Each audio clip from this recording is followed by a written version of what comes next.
Wonderful Wednesday, everyone. It is Tim and Tom again here. It's my co-host, Tim Glassdahl. I'm Thomas Cavanaugh, and we got a lot of news on the docket today. You know, a lot of NBA news, a lot of MLB trade deadline news, especially last night.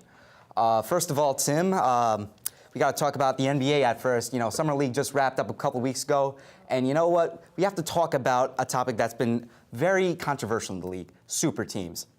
Honestly, I'm under the impression that having a super team in the league like this, it's just unhealthy for competition. Let me stop you right there.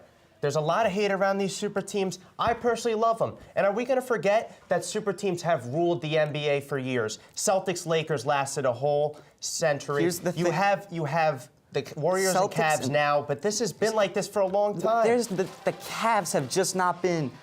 The Cavs have just not been that team. They've had LeBron James last year, and that was about it. Kevin Love, sure, he was a great guy back then, but he has fallen to a level. You have the Warriors. They added DeMarcus Cousins.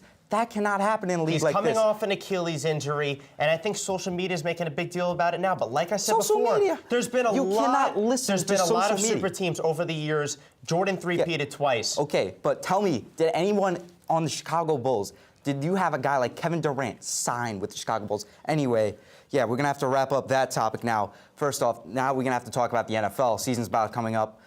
First of all, we need to talk about the best player in the NFL. And personally, I don't know. It's Tom Brady. You cannot bring up a conversation like this without talking about Tom Brady.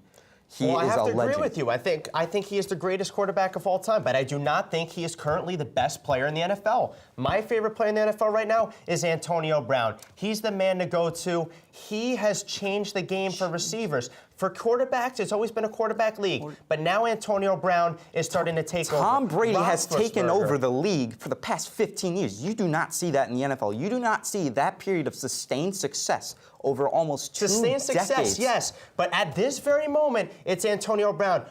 Antonio Brown has 5 straight seasons with more than 1,000 yards, and he's completely taken over games. Tom Brady, 150 yards and 2 touchdowns versus the Jaguars in the playoffs. Count them out. 5 rings. You cannot debate that. Okay, I'm not debating his past. I'm debating who is the best right now. Bona fide winner. Brady's 40 years old, and Antonio Brown is the man right now. We're going to have to go back to the NBA now, and we're going to be talking about who's the best player in the draft. To me, it's clearly Bagley. Bagley's my man right now. He's starting to develop his outside shot. He's great from the free throw line, and he's just dominant inside. I love Bagley. I think he's going to be a great player. But DeAndre Ayton was the #1 pick in this draft for a reason. He is a 7'1", 250-pound house. He is built like an ox. And even with that, he can shoot like Prime Melo with mid-range shot. Oh, that's absurd. Prime Melo? Now, okay, we got a rookie shooting like Prime Melo. I disagree completely. This big man is not shooting like Prime Melo. He plays no defense. Bagley has developed his defense. He can block shots. Bagley is the man for this league. He is built for this league. He's a winner. He won in high school. You think he won in that college. DeAndre Ayton He's is ready not for a this winner? moment. Of course, if you go to Duke, a team is going to, the team surrounding you, and Coach K is going to take you all the way. But when you have DeAndre Ayton, who's the other NBA guy on the team? Alonzo Trier?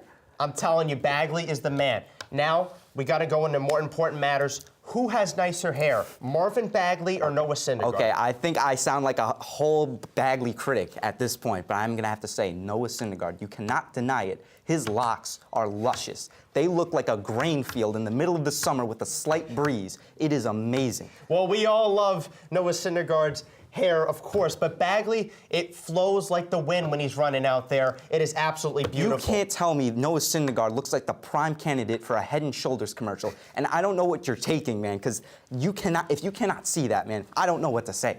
I'm telling you, Bagley, I'm extremely jealous of his hair. Syndergaard, too. They're both great, and, you know, thank you so much for joining me tonight. This is the first time that a New Yorker and a New Jersey person were able to do a show together and not fight each other. Thank you so much, and good evening.